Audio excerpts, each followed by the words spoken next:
2000년 전 소아시아와 로마에 그리스도교라는 종교가 불붙듯 번져나가기 시작을 했습니다. 그들은 로마의 식민지였던 팔레스타인에서 죽은 예수라는 한 사람을 하나님으로, 신으로 그렇게 믿었습니다. 그들은 그 예수가 3일 만에 죽음에서 부활했으며, 그리고 하나님께로 갔으며, 그리고 언젠가 다시 재림할 것이라고 믿었습니다. 그리스도인이라 불리는 그들은 로마의 위대한 신들을 거부하고 그들을 인정하지 않았습니다. 그들은 세상이 버리고 그리고 거부한 이들을 사랑하며 섬겼습니다. 문득병 환자들을 먹였으며 고아와 과부들을 돌아보아 주었습니다. 그리스도교라 불리던 그들의 종교는 로마 제국 전역에서 어느새 불같이 퍼져나가고 있었습니다. 하지만 로마는 그들을 제국의 암적인 존재라고 여겼습니다. 왜냐하면 로마의 위대한 신들을 거부하는 것은 로마의 번영을 가로막을 것이라 생각했던 것이죠.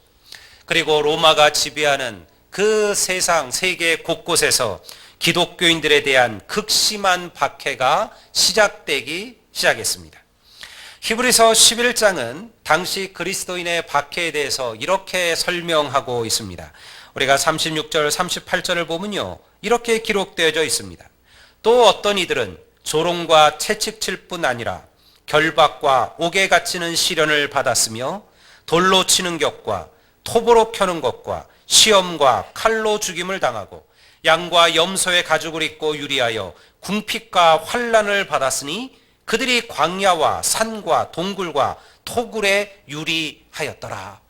이것은 2000년 전 그리스도인들이 받았던 박해와 고난의 이야기를 우리들에게 이야기해주고 있습니다.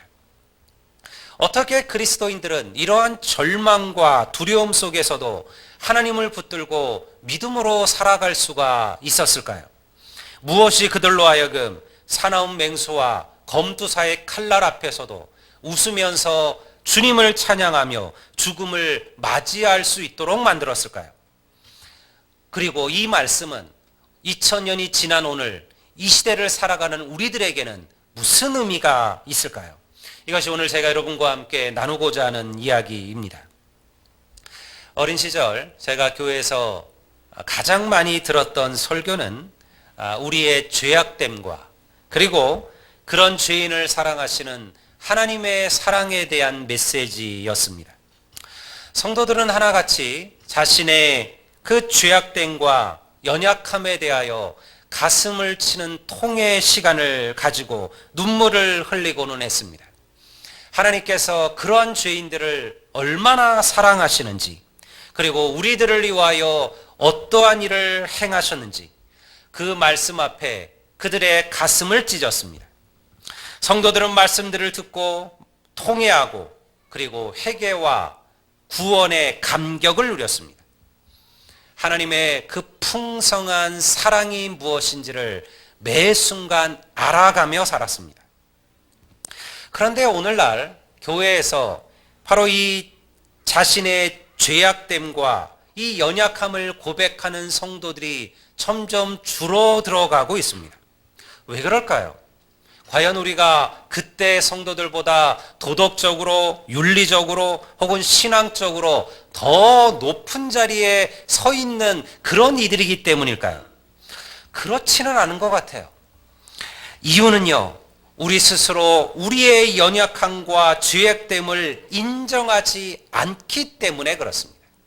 현대인들은 누군가 자신을 죄인이라고 말하는 것, 누군가 우리를 비난하는 것을 견디지 못하죠. 그런데 믿음의 시작은 항상 여기서부터예요. 내 자신의 죄악됨, 내 자신의 연약함, 내 자신의 완악함을 인정하지 않고서는 하나님의 십자가를 깨닫기가 어렵습니다. 그래서 거기서부터 믿음은 시작되는 것입니다. 로마서 5장 8절은 이렇게 기록하고 있습니다. 우리가 다 같이 한번 로마서 5장 8절을 읽어보겠습니다. 우리가 아직 죄인 되었을 때 그리스도께서 우리를 위하여 죽으심으로 하나님께서 우리에 대한 자기의 사랑을 확증하셨느니라. 위대한 믿음의 구절 가운데 하나입니다. 이 말씀이 오늘 우리가 읽은 이 본문에 이 하나님의 어떠한 사랑을 설명해 주고 있는 거예요. 오늘 본문은 뭐라고 얘기합니까? 보라, 아버지께서 어떠한 사랑을 우리에게 베푸사 설명해 놓지 않았어요. 이 어떠한 사랑이 무엇인지 얘기하지 않습니다. 그러나 말씀을 아는 자들, 하나님의 말씀을 배운 자들은요, 이 어떠한이란 말을 듣는 순간 그 사랑이 무엇인지를 알고 있습니다. 이 사랑은요, 바로 죄인들을 위한 사랑이에요. 그리스도께서 우리들을 위하여 십자가에 죽으셨음을 여러분 믿으시기를 주의 이름으로 축원합니다. 그런데 어떤 우리들입니까? 어떠한 우리들을 위하여 예수님께서 죽으셨냐는 거예요. 윤리적으로 신앙적인 우리들인가요? 의로운 우리들인가요? 선행으로 살아가는 우리들인가요? 아니요. 죄인 된 우리들이에요. 우리가 죄인 되었을 때 그리스도께서 우리를 위하여 죽으셨다. 우리가 의롭기 때문에 주님이 죽으신 게 아니에요. 우리가 선행을 행하기 때문에 주님께서 죽으신 게 아니었습니다. 우리가 죄인 되었을 때 예수 그리스도께서 우리를 위하여 죽으셨다. 죄인을 향하신 그 하나님의 놀라운 사랑, 이것을 아는 것이 바로 하나님의 자녀들인 줄로 믿습니다. 그런데 언제부턴가 교회에서 이 하나님의 놀라운 사랑에 대한 말씀이 점점 줄어들고 있어요. 어떻게 살아야 될지를 이야기합니다. 또 어떻게 행해야 될지를, 어떻게 말해야 될지를 교회가 이야기해요. 그런데 왜 그렇게 해야 되는지를 이야기하지는 않습니다. 우리가 너무나 잘 알기 때문에 말할 필요가 없다고 생각하는 것일까요? 아니면 2000년 전과는 복음의 상황이 달라져 버린 거예요. 달라져 버렸기 때문인가요? 그렇지 않습니다. 오늘날 우리는 하나님의 사랑이 무엇인지를 제대로 알지 못합니다. 성도들과 이런저런 신앙의 얘기들을 할 때가 있습니다. 그런데 막상 그들과 얘기를 나누다 보면요, 하나님의 사랑이 무엇인지를 제대로 경험하지 못하고 있습니다. 오랜 시간 교회를 다녔습니다. 열심히 예배도 드립니다. 11주도 하죠. 새벽기도도 합니다. 하나님의 일에 봉사한 일에 빠지지 않습니다. 그런데요, 삶의 변화는 주어지지 않습니다. 그 삶에 감사와 기쁨이 있지가 않아요. 왜 그렇게 되었을까요? 여전히 더 큰 헌신의 삶 앞에는 주저하고 있는 내 자신을 발견하게 됩니다. 그 이유는요, 우리가 그 하나님의 놀라운 사랑, 우리 본문대로 말한다면요, 그 하나님의 어떠한 사랑이 무엇인지를 우리가 제대로 알지 못하기 때문에 그렇습니다. 사랑하는 성도 여러분, 우리는 누구입니까? 여러분들은 누구입니까? 우리가 우리 자신을 설명하는 많은 이야기가 있어요. 저를 얘기해 볼까요? 저는 목사죠. 아델리안교회 담임 목사입니다. 또 우리 가정에서는 저는 가장일 것입니다. 또 제가 사랑하는 부모님에게는 또 저는 아들일 것이죠. 그러나 그것보다 더 중요한 이름이 있어요. 어떤 가정의 가장이나 직장의 부장이나 회사의 대표나 그것보다 더 놀라운 이름이 우리에게 있어요. 바로 그 이름은 바로 여러분들이 하나님의 자녀라는 그 놀라운 이름을 가지고 살고 있음을 여러분 기억하시기를 바랍니다. 파주에 가면 우리나라에서 가장 큰 기도원 하나가 있습니다. 혹시 무슨 기도원인지 아세요? 여의도 순복음교회 오산리 기도원이에요. 만여 명이 들어가는 거대한 기도원입니다. 저는 20년 동안 매년 6월 달에 2박 3일씩 여기서 열리는 집회를 참석을 했었습니다. 아마도 단 하나에도 빠져본 적이 없었던 것 같아요. 하루 종일 집회를 하고 그리고 저녁이면 그 공동묘지로 올라갔어요. 그 오산리 기도원을 가보면 그 왼쪽 편이 동산인데요. 그 동산 전체가 다 여의도 순복음교회의 성도들의 묘지예요. 거기에 수많은 성도들의 무덤이 가득 거기에 깔려 있습니다. 보통 사람들 같으면 누가 밤에 공동묘지를 올라갈까요? 그런데 저뿐만 아니라 밤이 되면요, 그 공동묘지에 기도하는 소리로 가득해요. 그 무덤마다 누군가 그 앞에서 하나님께 부르짖는 기도의 소리가 그곳에 가득하여 있어요. 왜 그럴까요? 그곳에 올라가면요, 믿음이 무엇인지를 배워요. 그곳에 올라가면 인생이 무엇인지를 깨닫게 돼요. 그 조그만 무덤 앞에 조그만 피석들이 하나씩 적혀져 있습니다. 여의도 순복음교회가 어떤 교회입니까? 물론 말도 많고 얘기도 많은 교회지만요. 어쨌든 우리나라의 권력자들, 국회의원들, 부자들, 소위 말해서 우리나라의 상위 1%에 해당하는 이들이 가장 많이 참석하는 교회 중에 하나가 여의도 순복음교회입니다. 그런데 그 무덤에는요, 그런 이름 없어요. 국회의원 누구누구, 무슨 기업의 회장 누구누구, 이런 이름은 없어요. 오직 거기는 딱 한 가지 이름밖에 없어요. 누구란 이름이 붙어 있을까요? 성도라는 이름이에요. 성도 누구누구밖에 없어요. 그곳에는요, 성도라는 이름만이 되어 있어요. 성도가 무엇입니까? 아델리안이죠. 여러분, 아델리안의 뜻이 무엇이에요? 존귀한 자들, 거룩한 자들 아닙니까? 성도라는 이름이에요. 이거보다 더 귀한 이름은 없어요. 우리가 앞으로 여러분의 자녀들이요, 혹은 여러분들이 세상에 어떤 자리에 올라서고 세상에 어떠한 물질을 가지게 되고 어떠한 부와 권세를 가지게 한다 할지라도요, 그 이름으로 천국 가는 거 아니에요. 그 이름으로 하나님 앞에 서는 거 아닙니다. 우리가 주님 앞에 서게 될 때 하나님께서 우리에게 원하시는 이름은 딱 한 가지예요. 성도예요. 너는 성도였느냐 물을 겁니다. 너는 하나님의 자녀였느냐 물을 겁니다. 너는 그 이름을 알고 있느냐 그렇게 물으실 겁니다. 이 이름보다 더 귀한 이름은 없어요. 온 세상을 창조하시고 오늘도 다스리시는 하나님께서 우리의 아버지가 되신다는 이 놀라운 이름을 붙들고 살아가시는 우리 아델리안 교회의 성도들이 되시기를 주의 이름으로 축원합니다. 그렇다면 우리가 어떻게 이 이름을 얻게 되었을까요? 이것이 우리의 능력일까요? 나의 특별하고도 우월한 도덕적 성품이나 인격 때문에 우리가 성도라는 하나님의 자녀라는 그러한 이름을 얻었을까요? 그렇지 않을 겁니다. 우리 모두는 우리가 얼마나 연약한 인생인지 그리고 죄악된 인생인지를 잘 알고 있어요. 수없이 회개하고 수없이 통회하고도 똑같은 실수, 똑같은 잘못에서 여전히 우리는 벗어나지 못하고 있습니다. 섬기고 사랑하고 용서하라고 배웠지만 그러나 우리는 여전히 그것은 나와 먼 것처럼 그렇게 행동하고 있죠. 시기와 질투와 욕심과 이기심으로 내 자신을 망치고 그리고 다른 이들에게 깊은 상처를 주기도 합니다. 모나고 아직도 깨어지지 못한 나의 말과 나의 행동으로 누군가를 상처 입히는 것이 우리들 아닙니까? 우리 가운데 누가 하나님 앞에 나는 부족함이 없고 나는 문제가 없고 나는 아무렇지가 않다라고 말할 이들이 있을까요? 우리 모두는 죄인이에요. 이것이 믿음의 고백이라고 했잖아요. 내가 내 자신의 연약함, 내 자신의 부족함을 깨닫지 못하고 예수 그리스도의 십자가의 그 은혜와 감격을 경험하는 것은 불가능하기 때문에 그렇습니다. 우리가 하나님의 자녀가 된 것은 오직 하나님의 은혜인 줄로 믿습니다. 죄인된 우리들을 위하여 주님께서 십자가에서 죽으셨어요. 그로 말미암아 우리가 하나님의 자녀라는 이름을 얻게 된 것이죠. 지난주에 2019년 올해의 말씀 카드를 제가 주문을 했습니다. 그러면서 참 시간이 빠르다라는 생각을 했어요.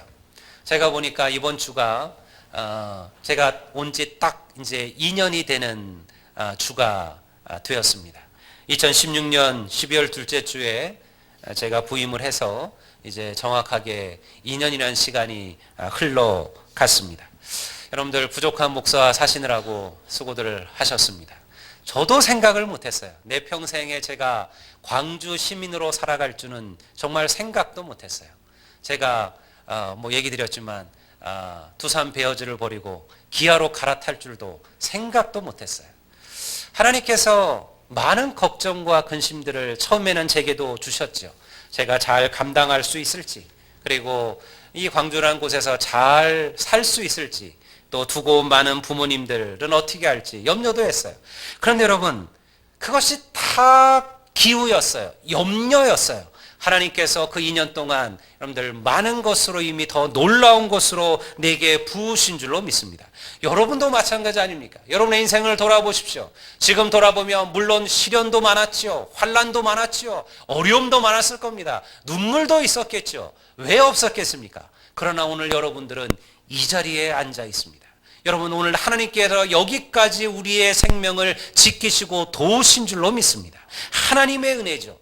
우리는 하나님의 은혜 속에 여기까지 산 겁니다. 이 하나님의 어떠한 사랑을 우리에게 보여주신 거예요. 사랑하는 성도 여러분, 여러분들에게도 이 하나님의 어떠한 사랑이 고백되어지시고 기억되어지시기를 주님의 이름으로 축원합니다. 그렇다면 그 사랑을 받은 우리가 어떻게 살아야 할까요? 오늘 본문에 보면 그러므로 세상이 우리를 알지 못함은 그를 알지 못함이라 그렇게 얘기하고 있습니다. 오늘날 이 세상은 하나님을 잘 모릅니다. 점점점 더 그렇게 되는 것 같아요. 예수 믿는 게, 예수 전하는 게 점점 어렵습니다. 전도하는 게 쉽지가 않아요. 점점 어려워요. 젊은이들은 더욱더 그러합니다. 요즘 청년들 하나님을 알지 못합니다. 그들은 살아가는 삶의 자리도 버거워합니다. 주님을 믿을 만한 여력과 시간들도 없습니다. 그래서 사람들은 하나님을 알지 못합니다. 하나님을 모르는 정도가 아니에요. 하나님을 모르니까요, 그리스도인이 누군지도 몰라요. 그들은 교회를 조롱하고 비난합니다. 그리스도인들을 무시하고 판단하기도 합니다. 그 이유가 무엇이에요? 그들이 하나님을 제대로 알지 못하기 때문에 그렇습니다. 그들이 하나님이 누구신지만 안다면, 하나님이 어떤 분이신지를 안다면 아마 그들은 그렇게 말하지 못할 것입니다. 우리가 어떻게 이 세상에 하나님을 알게 할 수가 있을까요? 귀가 닫혀 있고 눈이 멀어져 있는 이들에게 우리가 하나님의 자녀라는 것과 하나님께서 이 세상을 사랑하신다는 이 이야기를 우리가 어떻게 그들에게 가르쳐 줄 수가 있을까요? 그 답은요, 여기에 있습니다. 요한일서 4장 12절은 이렇게 기록하고 있습니다. 이 구절을 우리가 다 같이 한번 읽어보면 좋겠습니다. 다 같이 읽겠습니다. 어느 때나 하나님을 본 사람이 없으되 만일 우리가 서로 사랑하면 하나님이 우리 안에 거하시고 그의 사랑이 우리 안에 온전히 이루어지느니라. 우리가 서로 사랑하면, 우리가 사랑 안에 거하면 하나님께서 우리 안에 거하신다는 거예요. 제가 얼마 전에 이단에서 빠져나온 한 형제의 간증을 들은 적이 있어요. 우리는 많이 궁금해해요. 왜 사람들이 저런 이단에 빠질까? 왜 그런 말도 안 되는 것처럼 보이는 그런 이단들에게 넘어갈까 생각을 하죠. 그들이 뭐 특별한, 교회에서 가르치지 못하는 특별한 어떤 성경적인 어떤 탁월함을 가르치는가 하는 그런 생각도 하기도 하고요. 뭔가 특별한 영적인 매력들이 이단들에 있는가 그런 생각을 하기도 하죠. 그런데 제가 들은 그 형제의 말은요, 완전히 달랐어요. 저를 사실은 아주 고민하게 만들었어요. 이 친구가 아주 어려운 가정 환경에서 성장했던 그런 친구였습니다. 나름대로 공부를 잘해서 서울에 있는 대학으로 학교를 가게 됐습니다. 그런데 집안은 여전히 가난하고요. 그리고 서울에는 친구 하나 없었죠. 또 성격 자체가 그렇게 활달한 성격도 아니어서요, 사람과 잘 어울리지도 못했어요. 그냥 항상 왕따처럼 그렇게 대학 생활을 했어요. 아주 고달프고 힘들고 어려운 시간들이었어요. 근데 어느 날 자기를 너무나 잘 챙겨주던 한 선배에 의해서 한 교회를 따라가게 되었다는 거예요. 그 교회가 우리가 이름만 대면 잘 알 수 있는 그런 이단의 교회였습니다. 그런데 그날 이후로 그가 그 교회를 벗어나지를 못했다는 거예요. 그들은 정말 최선을 다해 자기를 사랑해주고 아껴주고 돌봐주더라는 거예요. 그렇게 자기의 인생에 환영받고 대접받고 사랑받아봤던 기억이 없더라는 거예요. 뭔가 문제가 있다는 것을 알면서도, 뭔가 이것이 잘못되는 걸 알면서도 그것을, 그들이 보여주는 그 마음을 거절할 수가 없더라는 거예요. 사실은 그것은 이단 종파의 미혹이나 가식일 수 있어요. 그렇겠죠. 그런데 여러분, 우리는 이것을 알아야 돼요. 수많은 사람들이요, 그 거짓처럼 보이는 사랑이나 그 거짓처럼 여겨지는 그 섬김에도 그들이 상처받은 심령과 마음을 열고 있다라는 거예요. 오늘 하나님의 백성들이, 주의 교회가, 주의 자녀들이 거짓 진리를 섬기는 그들만큼도 못 살아서야 되겠습니까? 우리가 그들만큼도 세상을 사랑하지 못해서야 되겠습니까? 목사의 설교 때문에 한 달이나 1년을 교회를 나올 수는 있어요. 어떤 탁월한 목사님, 설교를 잘하시는 목사님, 그들 때문에 전도가 될 수는 있어요. 그들 때문에 한 달을 교회를 나오고 1년을 교회를 나올 수는 있어요. 그러나 그 성도가 10년을 교회를 섬기고 10년을 주를 믿게 하는 것은요, 성도들의 사랑이에요. 성도들의 사랑과 섬김이 없다면 여러분, 그들은 분명히 믿음을 잃어버리게 될 것입니다. 우리가 서로 사랑할 때 하나님께서 우리 안에 거하심을 여러분 믿으시기를 주의 이름으로 축원합니다. 올 한 해 여러분들은 어떠셨습니까? 정말 사랑하셨습니까? 우리 교회 안에 진정한 사랑과 섬김이 있었습니까? 여러분들은 다른 이들을 충분히 사랑하셨습니까? 혹은 여러분들은 다른 이들에 의하여 충분히 사랑받고 있다고 느끼셨습니까? 제가 여러 번 그런 얘기를 들어요.